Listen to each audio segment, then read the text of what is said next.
Bonjour et bienvenue dans iGeekNo, consacré cette semaine à X-Files.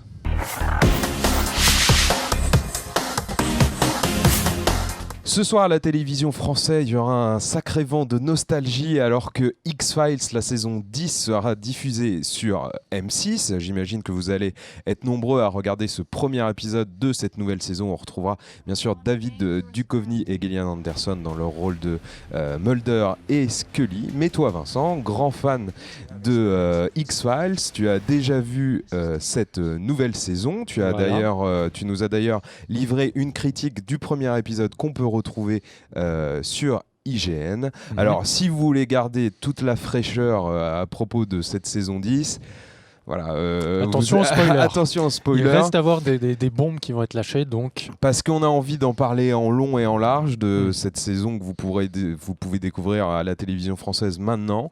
Le premier épisode, toi, t'avais vraiment plu, Vincent? Il m'avait plu. C'est vrai qu'il y avait une bonne base. Bon. Tout le monde n'a pas apprécié, mais c'est vrai que le fil conspirationniste, donc qui remettait en cause toute la mythologie X-Files, comme quoi les extraterrestres nous ont kidnappés, nous ont enlevés pour faire des tests sur les humains, voilà, a été remis en cause.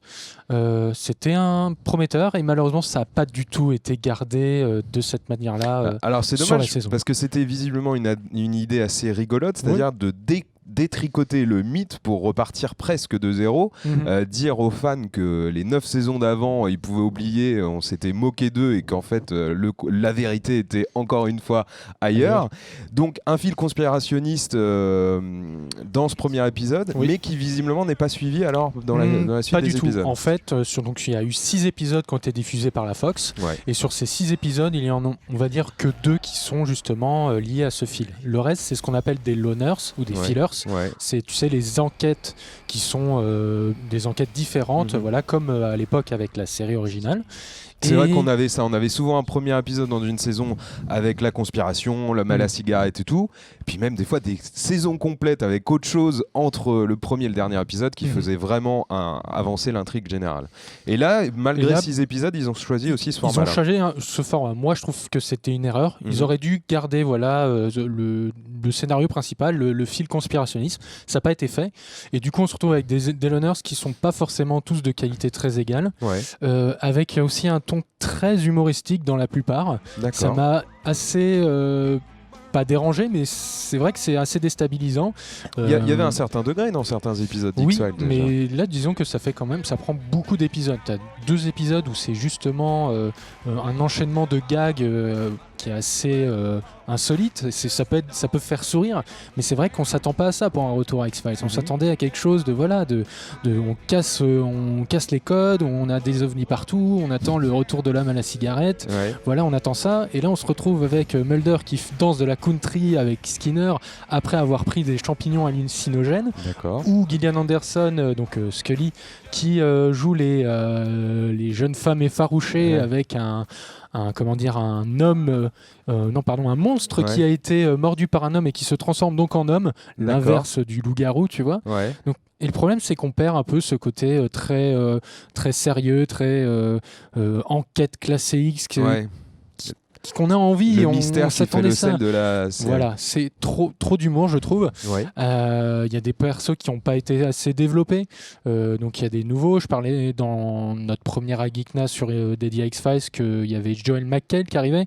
Son personnage est cet acteur qu'on a connu avec la série Community. Voilà, donc là qui incarne un grand ponte de YouTube, la version YouTube dans la série, qui en fait dévoile la vérité, donc les conspirations.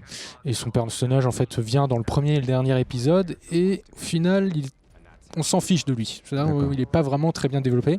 Pareil, ils introduisent les successeurs de Mulder et Scully, qui sont deux jeunes agents du FBI. Voilà, et qui sont calqués sur les originaux, donc sur Mulder et Scully. Pareil, l'un qui croit qu'on nous cache des choses, et l'autre très terre à terre qui pense que la science est maîtresse, pardon.